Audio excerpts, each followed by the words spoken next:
안녕하세요. 매일 아침 말씀 묵상에 오신 여러분을 진심으로 환영합니다. 3월 14일 월요일, 만민의 심판자이신 하나님께로 생각할 문제, 어떻게 심판자가 찬양과 기쁨의 이유가 될 수 있는가? 조사 심판에 관한 5 성경절을 찾아보세요. 오늘 우리에게 주는 교훈은 무엇입니까? 히브리서 12장 23절에 하늘에 기록된 장자들의 모임과 교회와 만민의 심판자이신 하나님과 및 온전하게 된 의인의 영들과,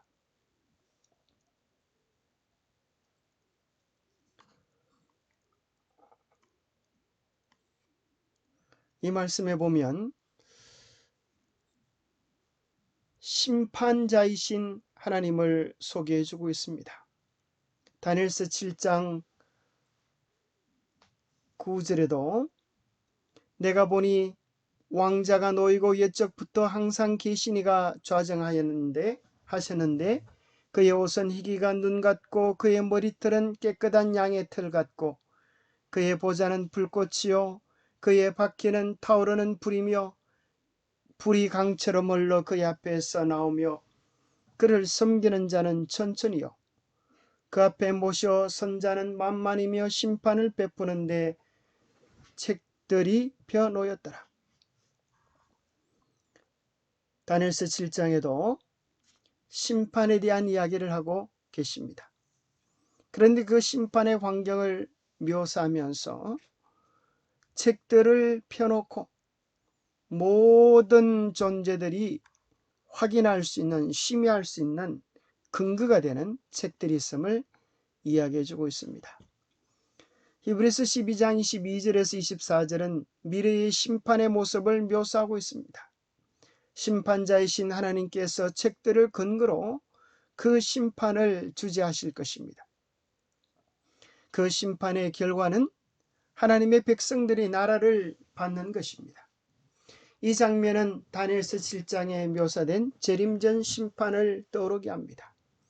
이 심판의 장면에서 옛적부터 항상 계신 하나님께서는 천천만만의 천사들에게 둘러싸여 불로 만들어진 보좌에 앉아 계십니다.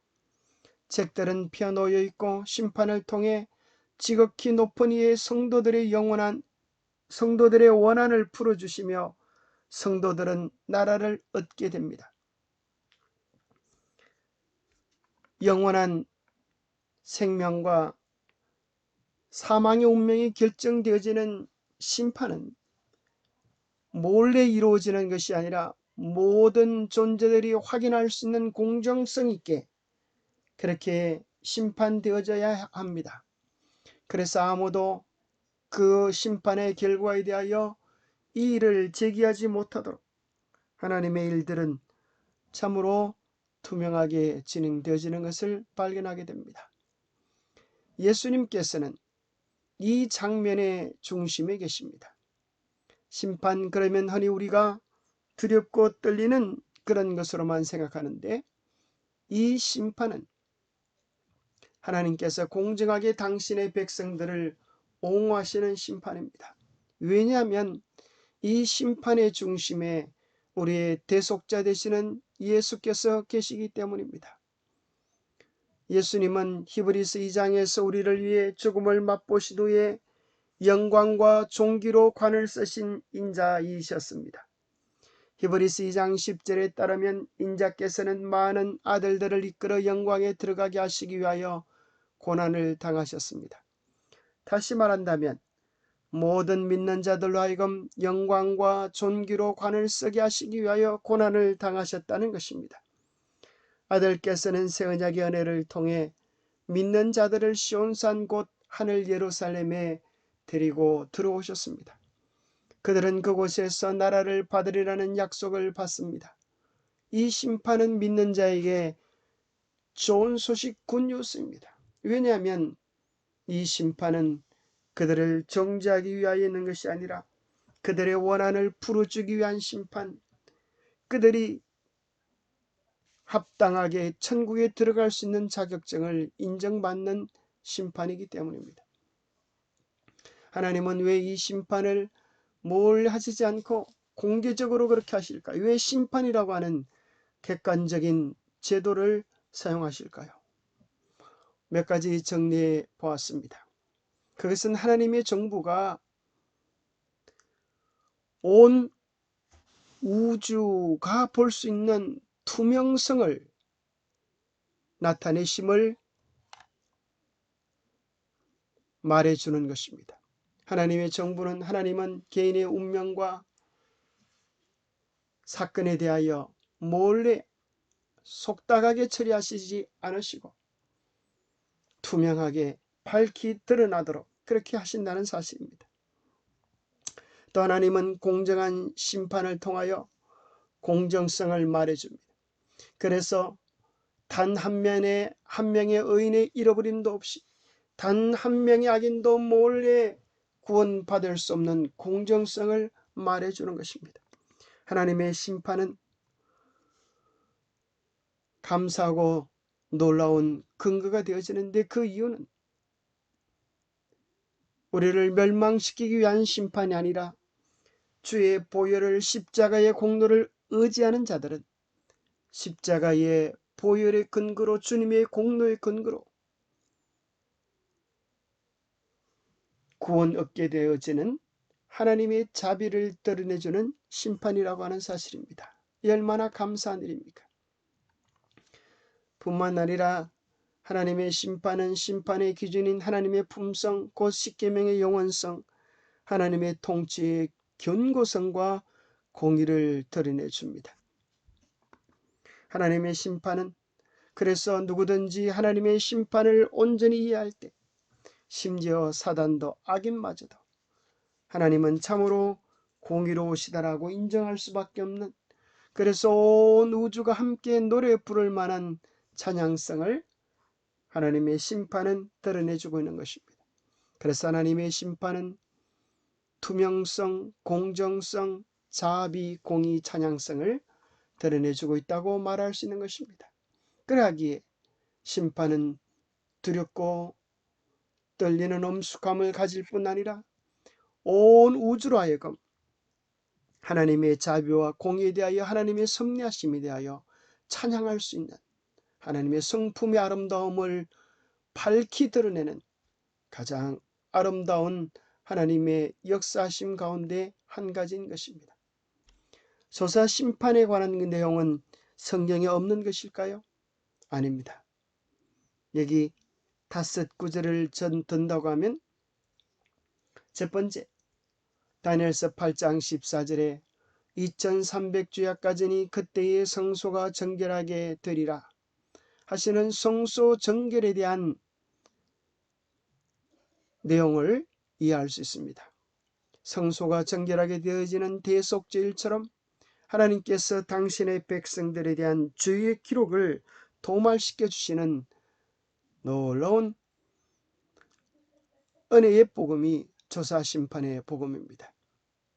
히브리서 12장 22절에 보면 1000만 천사가 나오는데, 바로 그 새 예루살렘에 있는 1000만 천사들이 누구인가? 다니엘서 7장 10절부터 13절에 보면 그 심판에 참여했던 자들입니다. 그래서 불이 강처럼 흘러 그의 앞에서 나오며 그를 섬기는 자는 천천히요, 그 앞에 모셔 선 자는 만만이며 심판을 베푸는데 책들이 펴놓였더라. 여기 보니까 천천만만의 무수히 많은 천사들이 함께 그 공정성을 참관한다고 하는 사실입니다. 심판을 베푸는데 책들이 펴놓였더라. 그리고 그 심판은 우리가 하나님 앞에 가서 받는 심판이 아니요, 인자가 구름을 타고 예측부터 항상 계신 이에게 나아가서 책들에 기록된 대로 심판하는 내용입니다. 그 내용을 말라기 3장 1절은 다시 이야기해 주기를, 만군의 여호와가 이르노라, 보라 내가 내 사자를 보내리니 내가 그 앞에서 길을 준비할 것이요, 또 너희가 구하는 바 주가 갑자기 그의 성전에 임하시리니 곧 너희가 사모하는 바 언약의 사자가 임하실 것이라. 바로 언약의 사자 예수 그리스도가 하나님의 성전에 나아가셔서 조사 심판을 진행하시는 다니엘서 7장에 나오는 내용과 일치되는 내용임을 발견하게 됩니다. 또 마태복음 22장 12절에 보면 혼인잔치의 비유 가운데서 그 주인이 잔치하기 전에 와서 예복을 조사하는 내용이 나옵니다. 그 예복은 초대되어진 사람들에게 왕이 보내는 것입니다. 왕이 선물한 옷입니다. 그런데 한 사람은 자기의 옷을 자랑하느라고 왕이 보내신 의복을 무시하고 자기 옷을 입고 나왔을 때에 왕은 이렇게 이야기합니다. 친구여, 어찌하여 예복을 입지 않고 여기 들어왔느냐 하니 그가 아무 말도 못하거늘 우리가 입어야 되는 예수 그리스도의 의의 옷을 입고 있는지를 점검하는 시간이 조사 심판입니다. 바로 그것이 다섯 번째 성경절 요한계시록 14장 6절 7절에 보면 하나님을 두려워하며 그에게 영광을 돌리라. 이는 그의 심판하실 시간이 이르렀다고 이야기하십니다. 바로 조사 심판을 통하여 우리의 죄가 도말되어지는 그 날을 위하여 우리의 마음과 생각, 뜻을, 생활을 정결하게 해야 할 것을 이야기해 주는 다섯 절의 성경절입니다. 영감의 교훈입니다. 택한 자들의 원한을 풀어주실 때 그분에게는 그들의 옷을 갈아입힐 수 있는 능력이 있다. 그는 그들의 더러운 옷을 벗기고 회개하고 믿는 자들에게 당신의 의의 두루마기를 입히시며 하늘 책에 적힌 그들의 이름 아래 용서하였다고 기록하신다. 그리고 그는 온 하늘 앞에서 그들을 당신의 것이라고 공언하신다. 그들의 대적 사탄은 참소자와 기만자로 밝혀진다. 하나님께서 당신의 택하신 자의 원한을 풀어주실 것이다. 우리의 모든 억울함을 주님의 보혈의 공로에 의지하여 우리가 온전히 정결하게 되어지는 우리의 원한이 풀어지는 그날이 심판의 날입니다. 기도하겠습니다. 하나님 아버지, 우리에게 바른 심판의 기별을 들려주셔서 감사합니다. 심판은 우리에게 두려움의 대상이 아니라 복음이 됨을 다시 한번 가르쳐 주시니 감사합니다.